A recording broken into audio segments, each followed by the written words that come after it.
na ako mga tumba pala puno rin. Ha? Tumba ng puno yung abay, yung tulay. Oo. Yung puno ng akasya doon. Ay, kaya pala na... Kaya hindi pa kaluma. Siguro mga alas 10 o alas 11 yan. Pinuputol na ako. Pero may magkakailaw, hindi pa na. Hindi pa, kasi ayun, may poste pa dalawa rito. Ayun. Ayun. Nakakagalan tayo, kahit sa mga ay, mabilis naman silang bunga. Kasi pag ano yan, hindi lang isang gagawa dyan. Marami na yun. Parang yung sa Maynila, di ba? Yung apat na poste, ito ang dami bunga. Kaya yung mga salasalagot na ganyan na para akalang spaghetti, hindi na ikakapit. Bumaba na nga kasi ito sa matumba ko sa poste.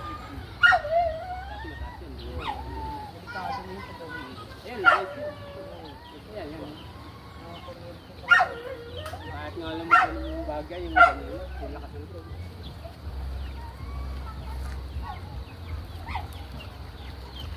Kasi ang tubig dito, ang ganito.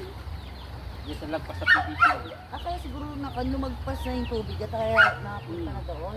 Oo, yung itong taas natin, ito yan, yung mesa namin hanggang dito.